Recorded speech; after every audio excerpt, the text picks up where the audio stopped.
Oh no! What is this? In my worn-out state right after giving birth, I screamed while clutching my phone. After 2 years of marriage, we finally had our child. I had eagerly awaited celebrating the birth with my beloved husband. However, he vanished without a trace just before the delivery. Even when the labor started, I couldn't reach him, and he never showed up at the hospital, even after our daughter let out her first cry. To make matters worse, I received a message from him saying, "I'm tired of living. Please, don't do anything rash." All I could do was pray for his safety, but my husband never returned. And then, 25 years later, I would come to learn the truth in an unexpected way. I, Kathy, got married at 26. My husband, Steve, was 28. We sometimes argued, but that was proof that we were doing well as a couple. We clashed because we cared about each other, and at least I believed that we were supporting each other well. However, 2 years after our marriage, our relationship began to take a turn for the worse. "Hey, these shoes weren't here before, right? Did you buy something new again?" Steve replied. So what? It's my money. I can do what I want with it. "You say that, but you've already spent quite a bit." When I pointed out the new brand name shoes at the entrance, Steve frowned in annoyance and turned away. In truth, Steve had always been a bit loose with money since we started dating. After we got married, we agreed that I would manage all the bank accounts because leaving it to him meant we never had any savings. Despite this, at that time, brand name shoes and sneakers were increasing in our house. When I asked where the money was coming from, he would always evade, saying things like, "I made it from stocks," or "I won at the slot machines."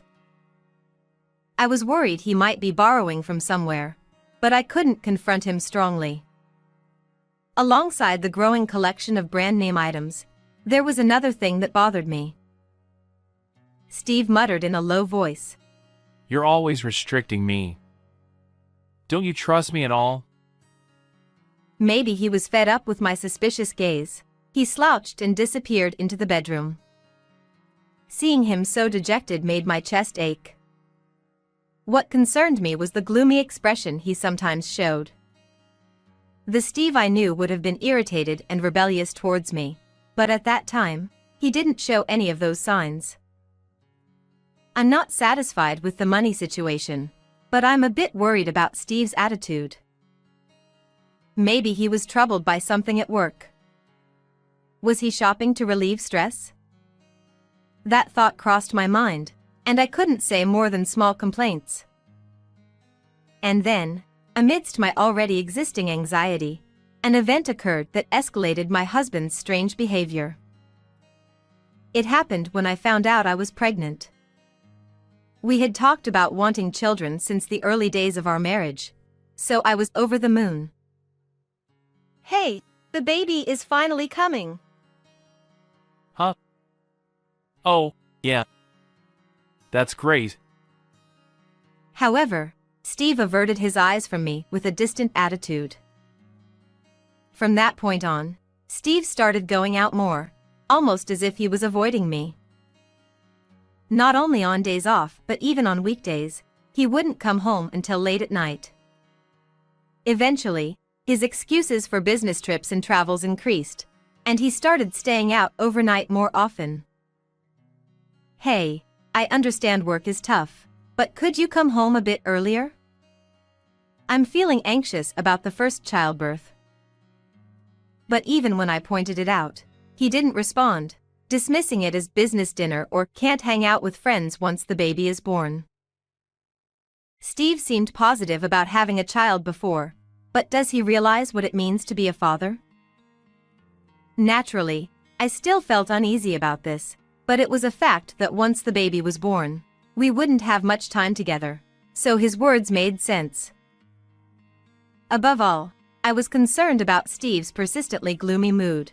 but without confronting him directly, I could only observe quietly. However, delaying addressing the issue was a mistake. As the due date approached, an incident finally occurred. It was late at night on a day when I was in my last month of pregnancy, and I was asleep. Suddenly, my stomach began to ache, and I woke up. Labor had started. I need to contact Steve. It hurts. As usual, I sent a text to my husband, who wasn't at home, but there was no response. So, I went to the hospital alone in a taxi. From then on, I was solely focused on giving birth, and although I don't remember much, my efforts paid off, and a healthy baby girl was born safely. However, our joy over our child's birth was short-lived. Both sets of parents, with serious expressions, rushed to the hospital. And then, they told me that they couldn't reach Steve.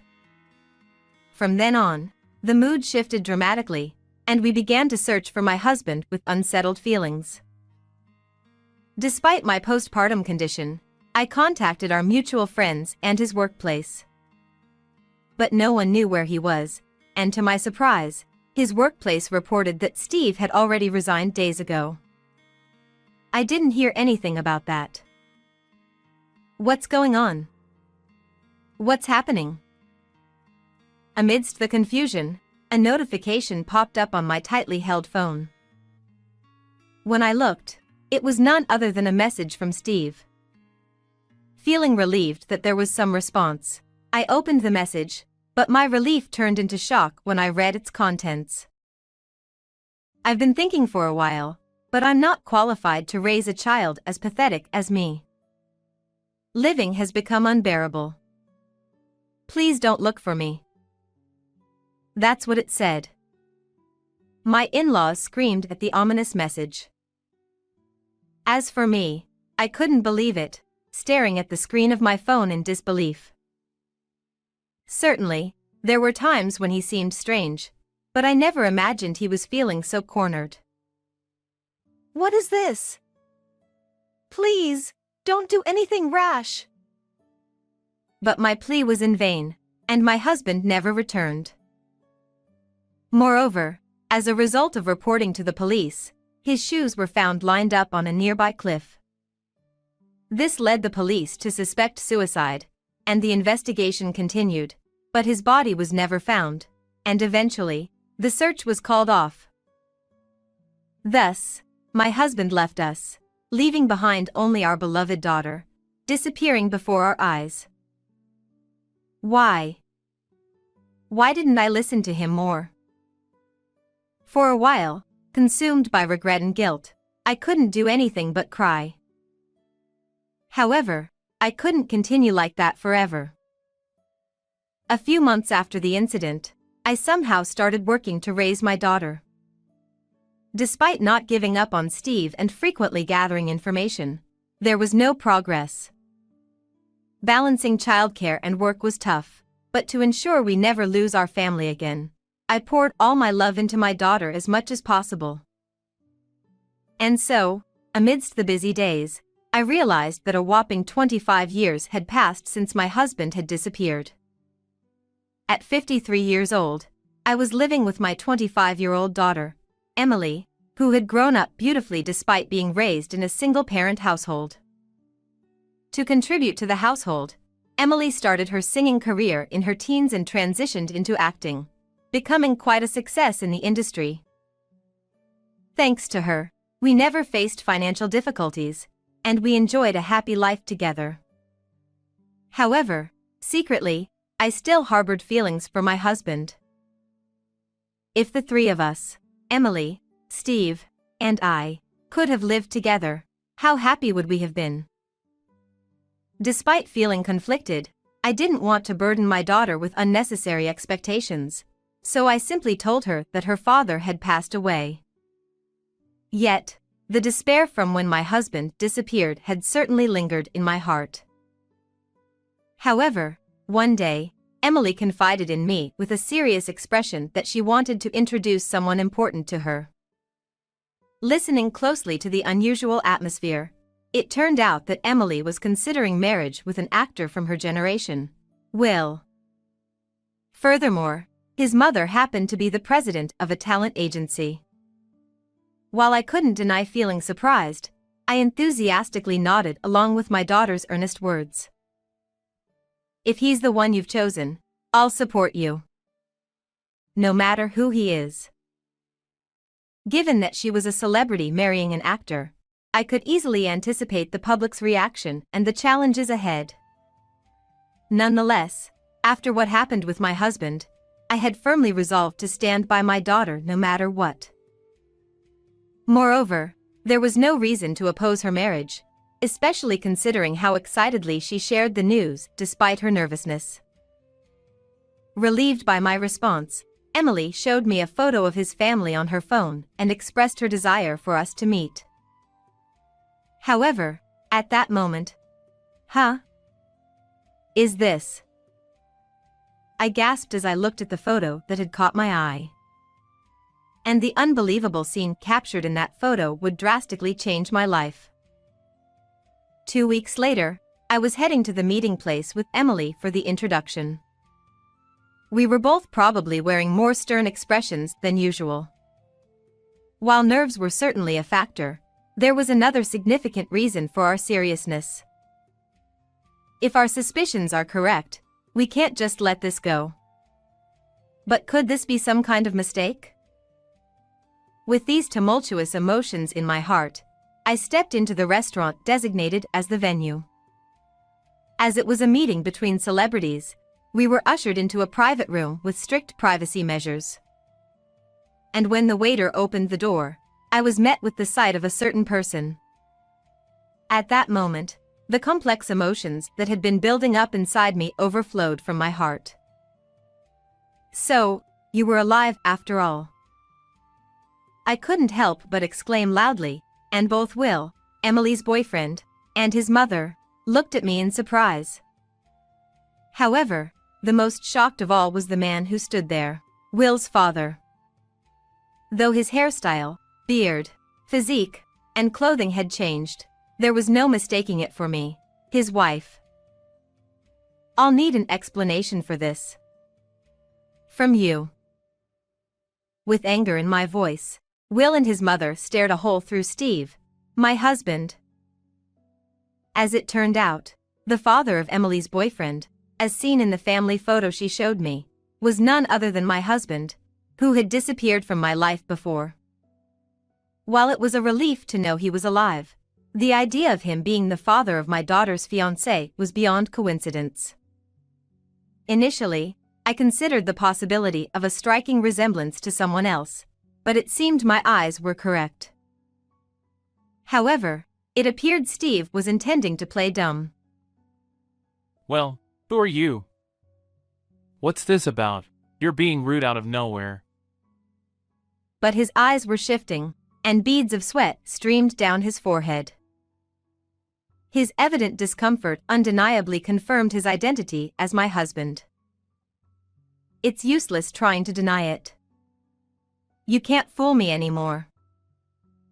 I confronted him, my tone growing stronger involuntarily.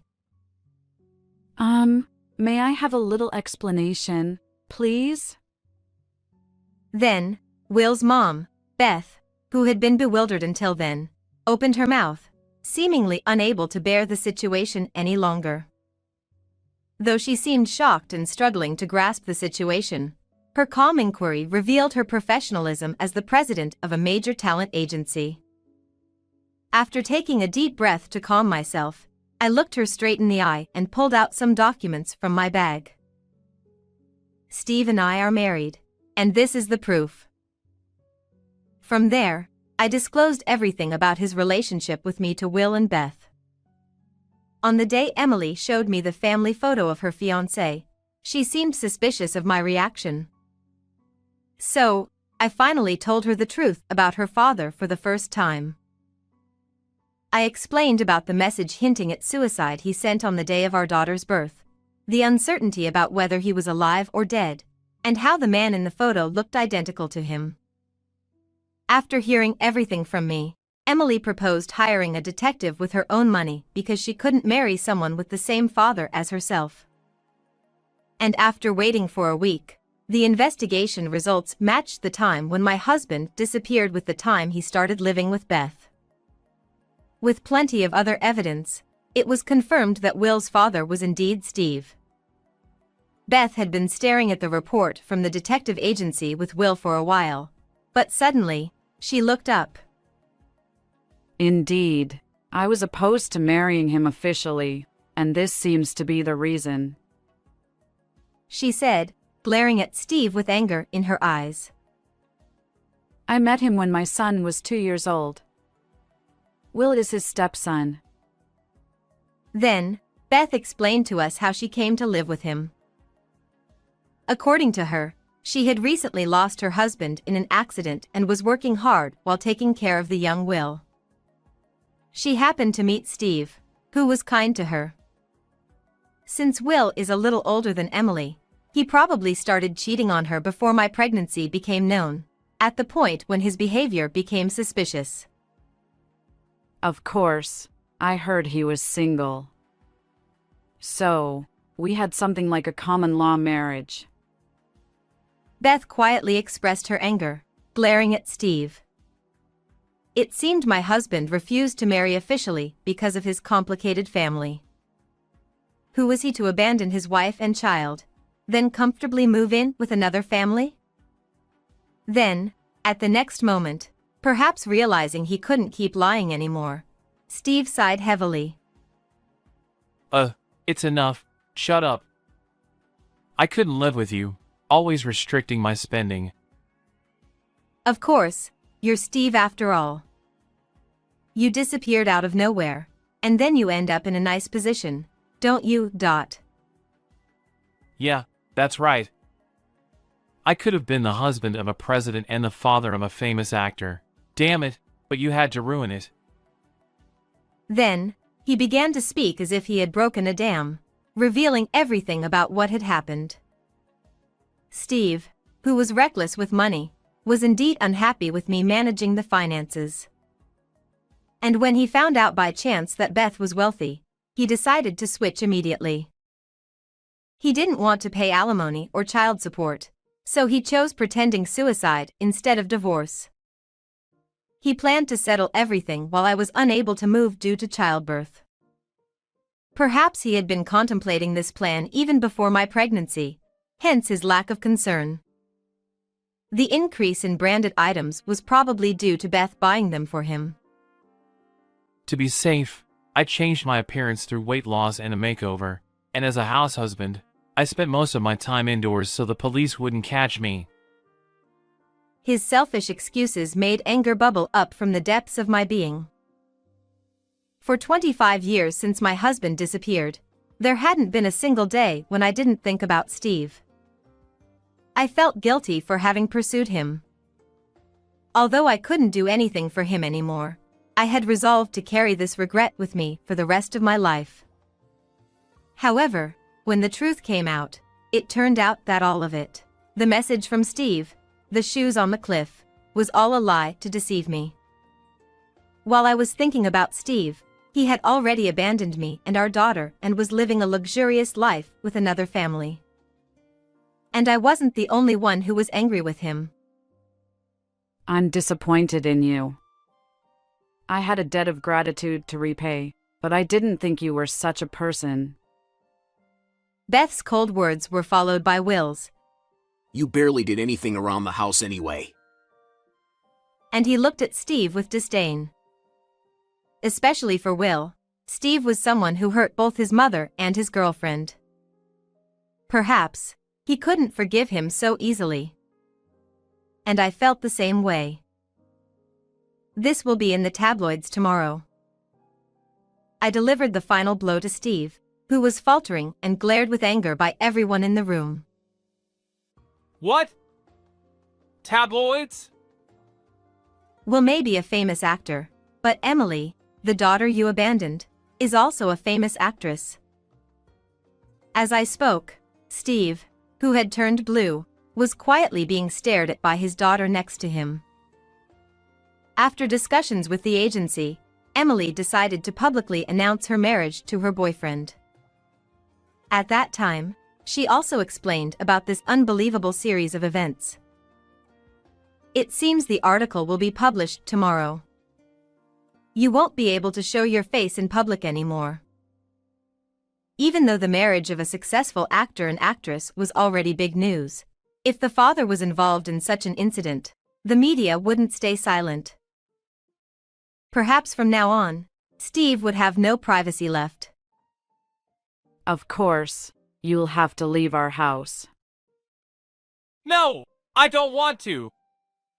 Please, reconsider. What am I supposed to do from now on? Perhaps realizing how frightening the situation had become, Steve clung embarrassingly to me and Beth. Seeing his pitiful state, I felt as though I had been released from a curse that had haunted me for years. It took time, but I no longer needed to worry about my husband who had disappeared. I don't know. Maybe you can go and live with another family? Beth, Emily, Will, and I looked at each other, and leaving Steve behind, we left the place, planning to have another calm meeting somewhere else.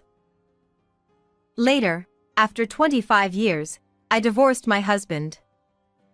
Since the announcement of my daughter's engagement, Steve has been quickly identified by her and Will's fans. Now he's being chased by tabloids and can't walk around town. Even though he hadn't been working for many years, finding a new job seems unlikely for a while. Being evicted from the house he lived in and unable to return to his parents' house, he's currently wandering the streets. On the other hand, Emily and Will got married. While being blessed by society, they also received sympathy for their father's situation, which actually increased their work opportunities. Now, I can live with a clear and cheerful heart. I plan to watch over their success and slowly enjoy this happy time. How was this video? Don't forget to subscribe to the channel. Well then, let's meet again in the next video. Upon arriving at my in-laws' house, my husband greeted me with a smirk. Just in time. The results arrived, so come in. I wondered what he meant by results as I followed him into the living room. There, my husband placed an envelope containing documents on the table. What's this? It's the DNA test results. Now your affair will be proven. He grinned and spread the contents of the envelope on the table. My name is Mia, a 27-year-old homemaker. I've been married to my husband, Oliver, for 2 years, and I'm currently pregnant. Earlier, I experienced intense labor pains and was rushed to the hospital. However, several hours have passed since then, and I just gave birth. After enduring painful contractions, I finally saw the incredibly cute form of my newborn. I felt a sudden release of tension and relief that everything went well. The relief and joy must be overwhelming. But as soon as the relief settled in, exhaustion hit me like a wave. After enduring labor for a full day without sleep, I desperately wanted to rest. The nurse said she'd take the baby to clean up, but I kept an eye on her. My husband had rushed over after work to be there for the birth, but he hadn't said much afterward. At that moment, fatigue clouded my senses, and I didn't notice anything amiss with my husband. The nurse returned, cradling my baby in her arms. She turned to my husband and said, Please hold your child. But he made no move to take the baby, instead locking eyes with me and saying something I couldn't quite hear.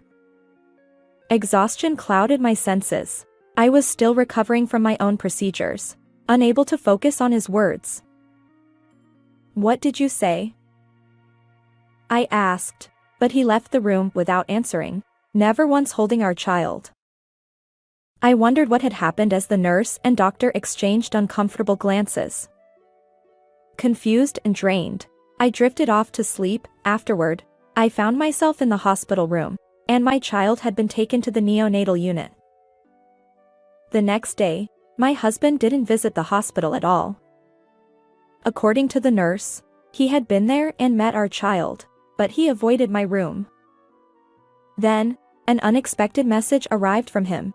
Let's discuss divorce once you're discharged. I couldn't comprehend it. Why now? When I asked for an explanation, he remained silent. Shocked and physically weakened, my hospital stay extended. Finally discharged, I returned home, but my husband was nowhere to be found. Glancing around the room, I noticed several missing clothes from the closet. He must have gone back to his parents' house, I thought, feeling even more despondent. I messaged him, "I've been discharged now." His reply came, Let's discuss this Saturday at 1 p.m. at my parents' place. What was going on? Had I done something? As the day of our discussion approached, I brought my own parents along to my in-laws' house. Fortunately, my brother's wife, who had experience with childbirth, agreed to look after my baby. When we arrived, my husband greeted us with a smirk. Just in time. The results arrived, so come in. He said, leading us into the living room. He placed an envelope containing documents on the table. What's this? It's the DNA test results. Huh? You look like you're getting nervous. Huh? Well, why did you even check something like that? Well, now your affair will be proven. With that, he grinned and spread the contents of the envelope on the table. Among the documents in the envelope, the top one succinctly stated that the child was indeed my husband's. He looked at me in disbelief, exclaiming, Look at this. The child and I are biologically related. What? Why? How can this be my child? It can't be. His thoughts remained a mystery to me. My in-laws tried to calm him down, while my parents and I sat there, dumbfounded. Finally, as my husband regained some composure, I asked, "What do you want? Why did you insist on a DNA test? Did you really think I was having an affair?" His response shocked me further. Well, when the nurse tried to hand the baby to me, I noticed it didn't resemble me. I wondered if you were having an affair. Wait, you said that at the time? I asked. He replied, Your face turned pale when I mentioned it. No, I was just surprised and asked for clarification. I retorted. He insisted. You were caught off guard because it hit home, didn't you? I was furious. Do you realize the grueling conditions I endured during childbirth? According to the doctor, I lost a lot of blood and was anemic. Given that, it's natural for my complexion to be poor.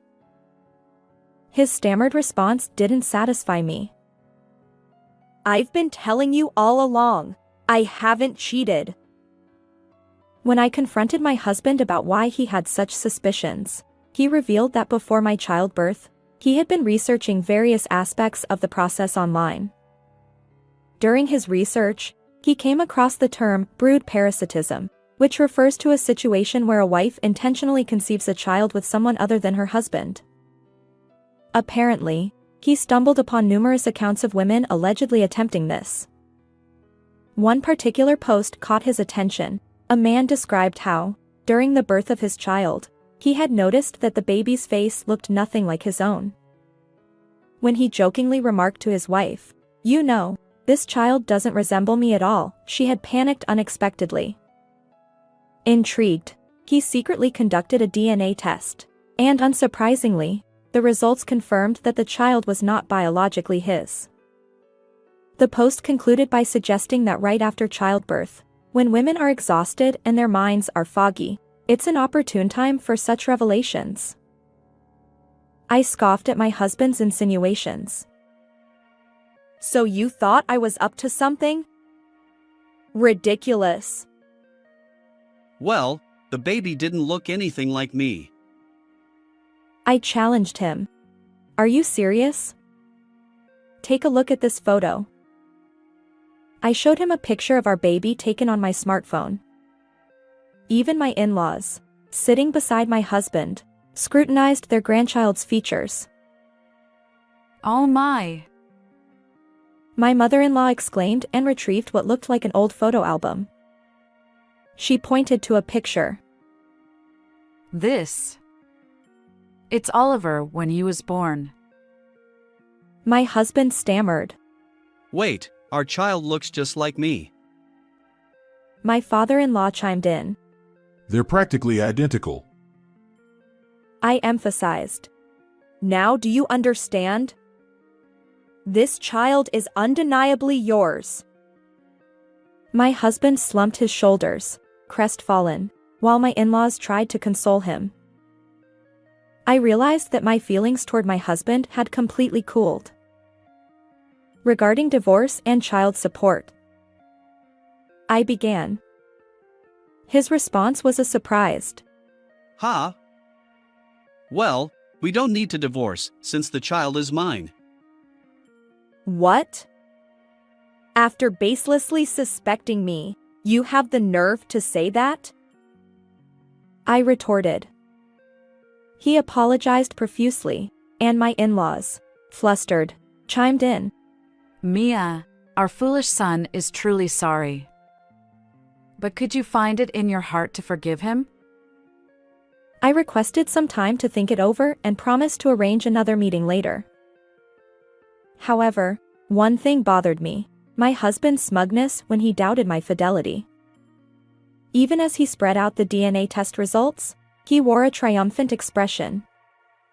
Normally, if a wife were accused of infidelity, anger would be the natural response.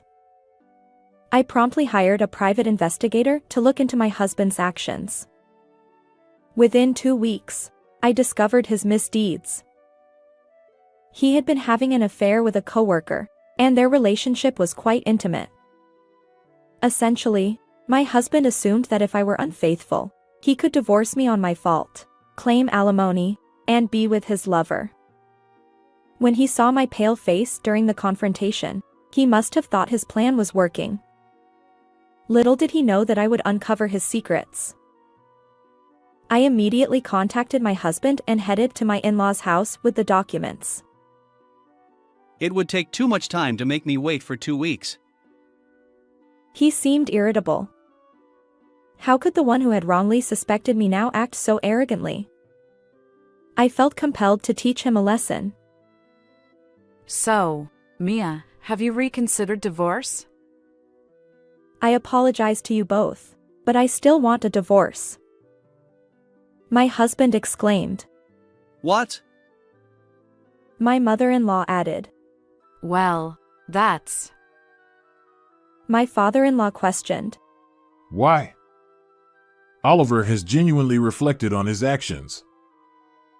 My mother-in-law continued. Yes, even during the separation, he mentioned feeling remorseful about what he put you through, Mia. I see. I replied. Then, my husband unexpectedly became defensive. After making me wait so long, you think you can just leave? Besides, how will you, an unemployed housewife, raise the child alone? You can't survive without my income. How could he be so brazen? Especially after his own infidelity. Why are you so desperate to avoid divorce? Is it because you don't want to pay child support? I challenged. He stammered. What are you saying? It's my child. I don't want to be apart. My mother-in-law interjected. Mia, that's absurd. Do you really think Oliver doesn't care for his own child? As my in-laws began to question my actions, I decided it was time to get to the heart of the matter. Please look at this, I said, spreading several photos from the envelope.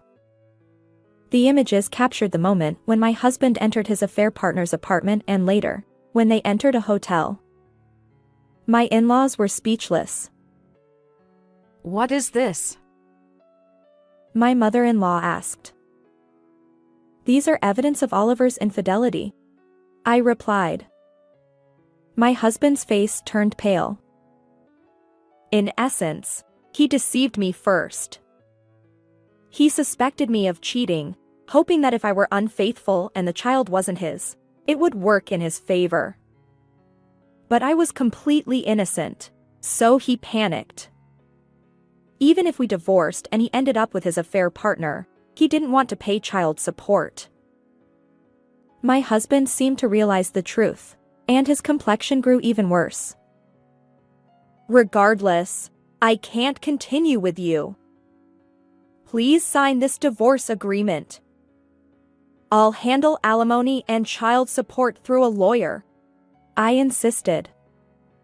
Reluctantly, my husband signed the divorce papers under pressure from my in-laws. They apologized repeatedly, but the real culprit was their foolish son. Thank you for everything, I looked at my in-laws and said before leaving their home. Afterward, the divorce was successfully finalized, and I managed to claim substantial alimony from my ex-husband and his affair partner.